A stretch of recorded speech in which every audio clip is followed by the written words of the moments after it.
I am Dr. Suchita Vishwakarma, Assistant Professor from Department of Management, School of Management Sciences, Lucknow. Welcome you all to the series of lectures on supply chain and logistics management. Students, our topic of discussion for today is going to be a case study of Johnson & Johnson, and this case study that I have taken is in reference to the supply chain sustainability. In my previous lecture of supply chain sustainability, we had discussed about the various concepts of supply chain sustainability. We understood that why sustainability is important in nowadays, and why government and other bodies, that means the stakeholders, are also continuously working towards sustainable organization. We had also understood that sustainability is much more beyond the green concepts and should not be confused with the green supply chain. And in sustainability, we take in account that the organization is doing good not only in terms of its own economic performance, but also in terms of the performance towards the natural environment, that is the ecological environment, and the social measures, that means the social aspect. That means the government should be sustainable for all these under all these three aspects to exist for long, and should not try to encroach into the future resources, and should optimally utilize the present resources only. So, for detailed understanding, let us go through one of the cases of Johnson & Johnson, and why Johnson & Johnson and how rather Johnson & Johnson adopted to the concepts of supply chain practices in their sustainability practices in their supply chain. And we will also understand that what are the different benefits that Johnson & Johnson had after adopting these practices. So, let us get started. Let us have a brief introduction of what is Johnson & Johnson. So, Johnson & Johnson is a very famous organization and is the world's largest and most diversified healthcare company with approximately 1,34,000 employees in 60 countries, and they have more than 70,500 suppliers across all their business segments. So, basically Johnson & Johnson have three kind of product portfolios or the business segments that you can say, that is the consumer goods, the medical devices, and the pharmaceutical. And for 130 years, Johnson & Johnson has been helping people live longer life and longer, healthy and happier life. So, the motive of Johnson & Johnson is basically reflected in their tagline itself, that Johnson & Johnson, health for humanity. So, as you can say from this particular tagline only, they want to say that they are trying to offer their products and offer their offerings, services in such a manner that that provides a good health to all the people across the world. So, let us also have a look of the Johnson & Johnson sustainability credo. Johnson & Johnson believed that their first responsibility is towards the doctors and nurses and the patients, as well as the mothers and fathers of all those who are using their products and services. So, so the basic motive was that they should be providing good, genuine products which can bring lot of good health to all the people who are using their products. They also believe that their next set of responsibility is towards their employees. That means Johnson & Johnson should be adopting such practices that their employees are not only safe and healthy, but it brings a sense of happiness and delight also to them. They are secure also. Then they believe that their responsibility also exists for the community in which they survive, and they should continuously adopt practices and work towards the upliftment of world community. Then they also believe that they must also have good and they must also maintain in good order the property that they are using, and they should be protecting the environment and natural resources as well. That means they believe that the property is not only of theirs, but it should since they are using it for offering their products and services, then they should be using it in such a manner that it is available to the future generations also, and is not wasted at all. And they also believe that they should operate according to the principles and expectations of stakeholder, and they should be providing fair returns to the stakeholders as well. So, that means basically they believe that they should not be actually they should not be doing anything unethical, they should be providing lot of goodness to all the people who are associated with them. So, Johnson Johnson with this particular aim, Johnson Johnson created a sustainable supply chain where they aim to reduce the sourcing risk, protected brand reputation, and most importantly adopted comprehensive positive impacts on both society and environment. And in order to promote environmental and social responsibility throughout its supply chain, Johnson Johnson took various actions under three dimensions, that is monitor compliance with responsibility standards, carry out environment, healthcare, safety and audits, and conduct social audits too. So, basically this means that that Johnson Johnson was trying to be try to adopt practices in which they can have a regular and continuous checkups that what are the kind of resources that they are using, and how they are not contributing towards the carbon footprints, and how they are not contributing towards the hazardous impacts on the society as well, and whether how well they are able to utilize the human resource, what are the takes that they are having from the people and the society or in terms of their employees, and what is the returns that they are having giving to the society in terms of the employees as well. And they tried not to restrict their practices to themselves, but also encourage their suppliers and made certain standards which the suppliers needed to adhere in order to have the complete supply chain sustainable. So, there were various issues that the company identified before they adopted this sustainable supply chain practices. So, and this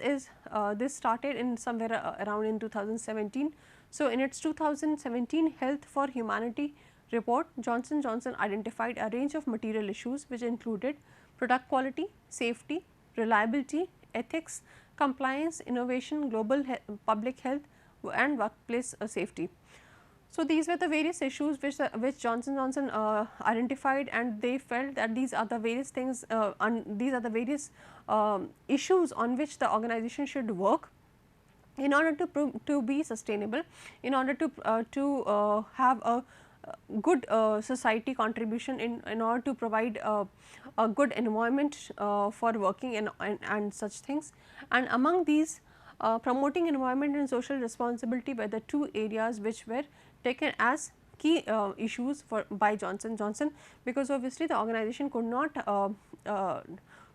implement all lots of practices in all the areas. So, they restricted themselves toward in two dimensions, that is promoting environment and being socially responsible. And for this they started with a stakeholders engagement program, and under this stakeholder engagement program they invited more than 1500 stakeholders to respond to a survey, and under this survey they asked these stakeholders various questions under various dimensions, and they asked them to rate them according to their performances or the information that they had about the company. And that is how basically Johnson Johnson tried to understand the weakness and the strengths that they had, and what were the stakeholders' expectation and how they wanted to move ahead with it. So, the various stakeholders who were engaged were advocacy group and trade associations, consumers, customers as well, employees, government and policy makers, healthcare providers, social responsibility investors, local community, NGO, academic institutions and suppliers. So, over here you need to understand that Johnson & Johnson conducted a very broad and very comprehensive survey, and the intention was to not to judge themselves internally, but the intention was to get themselves strategically judged and understand their strategic positioning in terms of all their stakeholders. They also tried to conduct lot of these stakeholder engagement programs or the surveys were conducted through various platforms, online, offline. They called them for interviews, various forms were given, open focus group discussions were done, lot of chats were conducted, lot of I mean case studies were given, lot of application based incidences were shared with the people, and then they were asked to judge the organization's performance according to that. So, so they try to understand that how these various stakeholders want the organization to run, and what are the current practices that they have, and whether the organization, that is the Johnson & Johnson, is able to sufficiently and fairly contribute towards the upliftment of all these people, and whether what else can be done by Johnson & Johnson, and what are the areas that are left and could not be catered to, and such kind of questions. So, this was this is how they try to understand that is strategic positioning. And then based on the questions, based on the responses that they collected from all these stakeholders, Johnson & Johnson took various actions. So, let us understand all these actions in detail. The first action was to monitor the compliance with responsibility standards for suppliers. So, Johnson & Johnson confirmed and monitored suppliers' compliance with its responsibility standards for suppliers by means of a formal assessment and audit program. The assessment were conducted through EcoVadis, a third party program, and EcoVadis assessment involved an initial screening of supplier performance. So, based on all the responses that Johnson & Johnson collected, Johnson & Johnson framed a protocol or a kind of standard, and they shared it with all their suppliers, and they said that all those suppliers who would be able to adhere, or who can adhere to all the standards given by Johnson & Johnson, they can only be partner to the organization. And this assessment, in order to be neutral, they gave this responsibility to a third party organization, and the name of the organization was EcoVadis, and EcoVadis took their responsibility to evaluate the independent suppliers on the basis of the parameters given by Johnson & Johnson, and they took a initial screening and did an initial assessment of all of the supplier performance, and then on the basis of which the association used to be done. Then the second action that Johnson & Johnson took was carrying out environmental, health and safety audits. So, after getting connected to good suppliers, that means good in terms of those suppliers who were wanting to be part of this sustainable concept, then after that the second requirement, the second objective of Johnson & Johnson was to conduct a regular audit. So, audit is basically a concept where the organization tries to evaluate its performance. So, over here Johnson & Johnson tried to evaluate its performance not only in terms of their economic performance, but in terms of environmental and health safety. So, the environmental health safety site audit were conducted according to the audit protocol and checklist developed by Pharmaceutical Supply Chain Initiative, and Johnson & Johnson identified suppliers non-compliance in the area of environmental health safety and management system. So, after getting attached to these suppliers, the company tried to conduct audit, and the audit was again not restricted to themselves only, but was extended to their suppliers also, and through this audit they tried to identify the weaknesses of their own organization and the weaknesses or non-compliance areas of the suppliers who were not adhering to rules and regulations related to environment or health and safety and management system. And so, on non-compliance findings, they were categorized, and these non-compliance findings of the audit were categorized into critical, major and minor, and was communicated to the supplier, and there was a time bound frame that was given to the supplier in order to improve, and if they showed any improvement, then the contract was continued, otherwise they discontinued the contract. So, this is how they also ensured that the organization is adhering to, the suppliers are adhering to the sustainable supply chain concepts. Coming to the third action that Johnson Johnson took, it was conducting social audits. So, Johnson Johnson expanded the human right requirements in its updated responsibility standard for suppliers. So, in very clearly Johnson Johnson had mentioned that they are wanting to have certain initiatives and certain protocols towards the human right requirement, and they are wanting to have to provide fair chances to all the people and fair remunerations and fair opportunity and fair environment to all the people who are getting connected to them in terms of the employees. So, in addition to setting up the standards, a cross-functional human right working group also met regularly, guiding and informing the development of Johnson Johnson's human right risk assessment approach and audit program. So, another body which is human right working group was also called for, and they regularly met the organization and told them and shared them and guided them that how they can be very much fair to their human to the employees, and how they are not violating any of the human rights, and how they should not be violating any human rights, and how they can check their performance in terms of the social performance. Then Johnson Johnson supplier social audit program was also scheduled, which was implemented in 2018, and then supplier selection and prioritization criteria included results for EcoVadis scores, resulting labor and business scores, location in a country considering the high risk for violation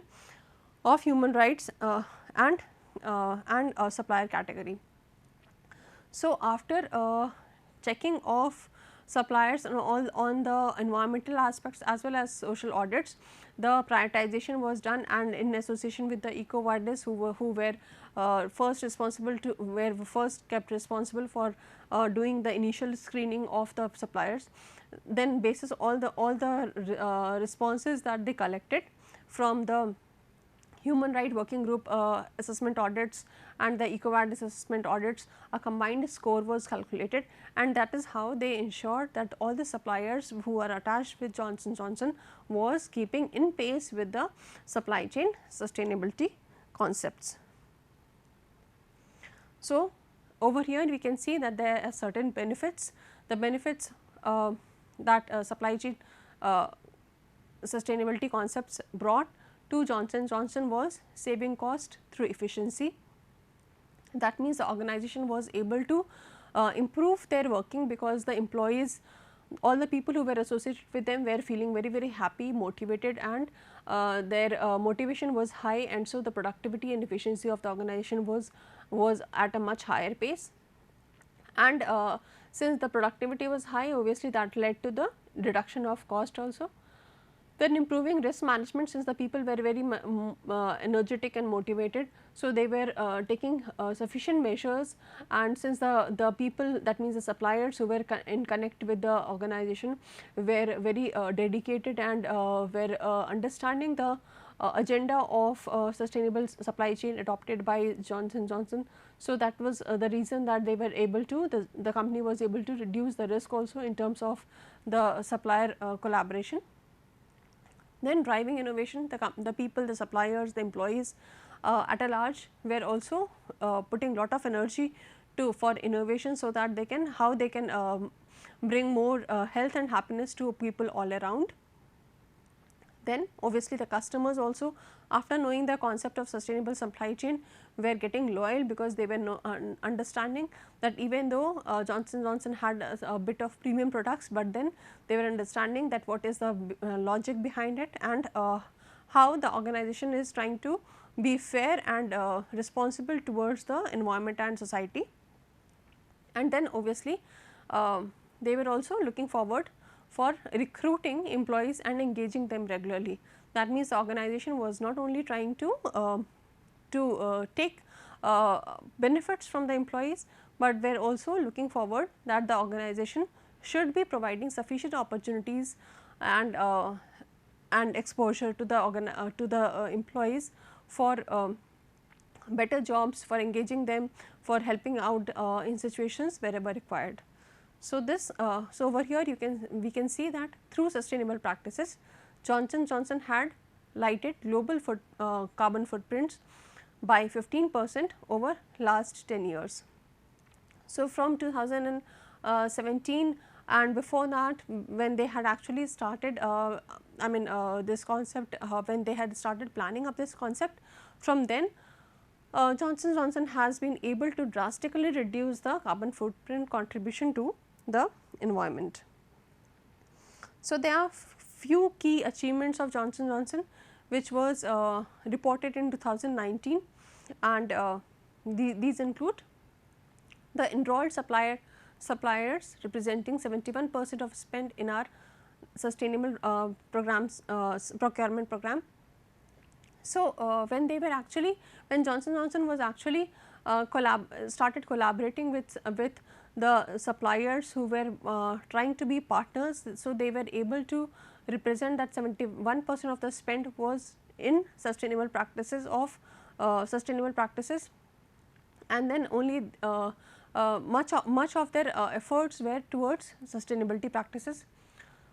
And then Johnson was considered as the only healthcare company to be recognized for the third year in a row as a CDP supplier engagement leader for leaders in supplier engagement to tackle climate change. So, over here you can see that Johnson emerged out to be one company who was continuously in focus and was continuously working towards climatic impacts and was continuously putting lot of efforts, that they and their suppliers are continuously in engagement and doing work for not to disturb the ecological environment. Then Johnson also introduced a new recognition program called Inspire to all global employees to strengthen culture of recognition and enhance the employee experience. So, over here we can understand that Johnson did not only provided fair opportunity to their employees, but were also treated as, or rather emerged out as a company, or and were recognized as a organization which were into a culture of recognizing their employees and efforts of the employees, and through that they brought a sense of delight and happiness to all their employees. Then establishment of Enterprise Human Right Governance Council. Johnson also came up with a concept of setting up an organization which was Enterprise Human Right Governance Council, where any person, any individual, any employee who felt that their human rights are violated could come and have a counseling and could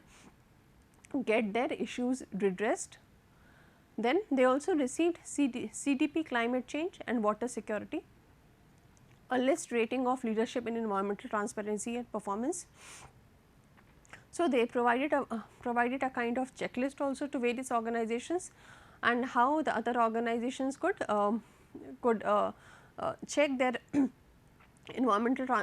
performance, and they emerged out as a leader as well. And then they also accelerated renewable energy efforts by new 4 power plants which they purchased in Belgium, Ireland, Mexico and Netherlands, totaling over 3,70,000 megawatt hours per year, and significantly advancing progress towards 100 renewable electricity goals. So, it was not only limited to the product and services, but they also but Johnson also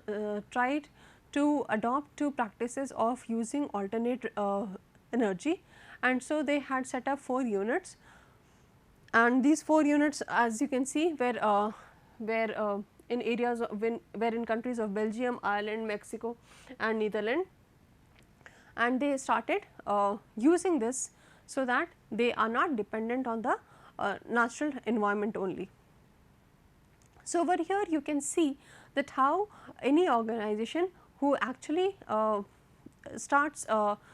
looking forward or starts committing themselves towards sustainable supply chain practices can adopt various practices where they can innovate also lot of things, and where they can collaborate with various organizations in order to come up with practices where,